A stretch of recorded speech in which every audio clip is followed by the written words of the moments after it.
नवाया सोनिया।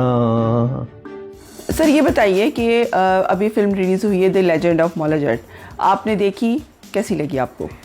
इस फिल्म को बिलाल लाशारी ने और अमार हिकमत ने बनाकर मेरा ये एक तासुर है कि बनाकर इस फिल्म ने इन्होंने हमारी जो मौला जट थी उसकी पूरी टीम को और बिलखुसूस सुल्तान राही और मुस्तफ़ा कुरैशी को ट्रिब्यूट्स पेश किए।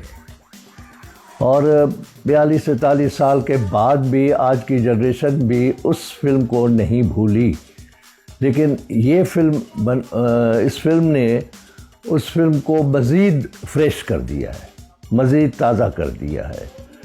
तो और इसमें ज़बरदस्त उसकी लोकेशंस हैं, फ़ोटोग्राफ़ी है, और फवाद और हमज़ा और माहिरा और जो जितने आर्टिस्ट हैं बड़ा ज़बरदस्त काम किया है। अलबत्ता ये है कि जैसे मैंने कहा ना, गरीबाना और ये अमीराना, वो यूँ है कि माहौल बड़ा चेंज है। सर ये बताएं कि 21वीं सदी का नूरी नत हमज़ा अली अब्बासी की शक्ल में आपको कैसा लगा? मेरे डायलॉग जो हमज़ा ने अदा किए हैं वही हैं, और उसने बड़ी कोशिश की है मुझे फॉलो करने की, जो कि उसने ख़ुद भी कहा था। लेकिन क्योंकि जो माहौल था उस फिल्म का, उस माहौल के मुताबिक उन्होंने परफॉर्म किया और ज़बरदस्त परफॉर्म किया, नो डाउट। और हाँ, बल्कि नूरी नत उस फिल्म में भी हावी था, इसमें भी हावी है। सर आप क्या समझते हैं कि नूरी नत का जो किरदार मुतारिफ हुआ है इस फिल्म में दोबारा से, तो पाकिस्तानी फिल्म इंडस्ट्री को एक नया विलन मिलेगा सूरत में? एक तो मैं कहूँगा कि ये विलन नहीं है। नूरी नत न उस फिल्म में विलन था न इस फिल्म में विलन है। तो ये तो नूरी नत का किरदार एक बहादुर है, खुददार है, गैरतमंद है, जो मैंने किया था। और इसलिए मैं अपना हमज़ा ने भी वही डायलॉग्स अदा किए हैं अपने अंदाज से, अपने तौर पर, कि जेड़ा होवे मेरा लहू कड्डे, मैनू फट लावे, मैनू स्वाद आवे। फिर जब सुल्तान राही साहब टकरते, मैं अगर शेर हूँ तो वो सवा शेर हैं, तो जब टकरते हैं, मुझे गंडासे के कट्स मारते हैं, तो मुझे बड़ा अच्छा लगता है, खुश होता हूँ मैं कि स्वाद आया। 1979 का नूरी नत धीमे लहजे वाला था, जबकि मौला जट लाउड था, और 2022 में इसके बरक्स है।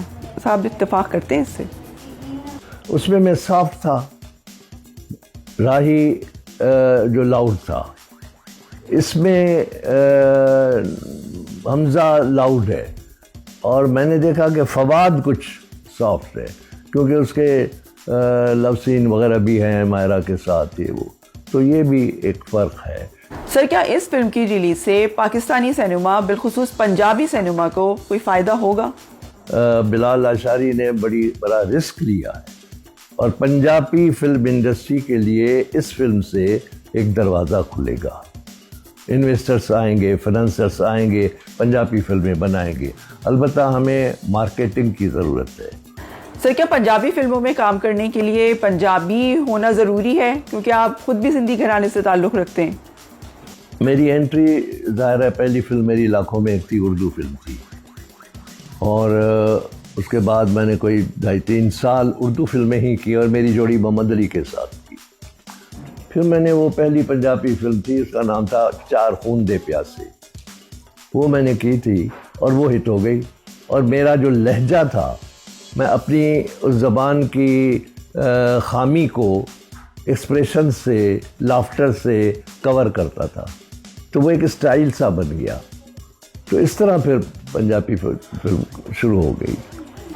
सर इस वक्त ये भी इतराज़ किया जा रहा है कि इस फिल्म की रिलीज़ से गंडासा कल्चर को दोबारा फ़रोग़ दिया जा रहा है, तो सर आपकी क्या राय है इस बारे?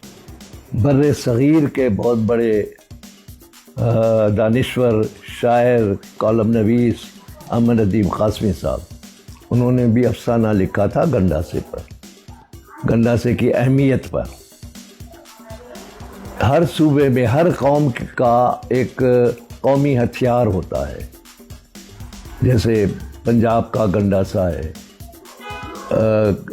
अपना पेशावर का तलवार है, और इसी तरह बलूचिस्तान का भी बंदूक है या तलवार है, सिंध का कुल्हाड़ी है। तो ये एक कौमी हथियार होते हैं। और ये गंडासा जो होता है ये जालिम के जुल्म के ख़िलाफ़ होता है। कोई किसी की गर्दन काटने के लिए नहीं होता, वो सेल्फ डिफेंस के लिए होता है। तो गंडासा यानी एक अच्छी चीज़ है, लेकिन देखें एक छुरी है, चाकू है, वो सेब काटने के लिए है। अगर आप उससे किसी का गला काटेंगे तो उस छुरी का कसूर नहीं है, वो आपकी अपनी नीयत और अपने हाथ का कसूर है जो आप कर रहे हैं। सर आखिर में अपना ज़रा वो आइकॉनिक जुमला तो बोल के दिखाते। अब तो ऐसा है कि बावजूद इसके कि तकरीबन आधी सदी हो गई है, तो अब ना अवाम मेरे लिए नए हैं, न मैं उनके लिए नया हूँ, न आप मेरे लिए आप तशरीफ़ लाए हैं, न आप मेरे लिए नए, न आपके व्यूअर्स नए हैं, न उनके लिए मैं नया हूँ। तो मैं कैसे आप सबको कह दूँ कि नवाया सोनिया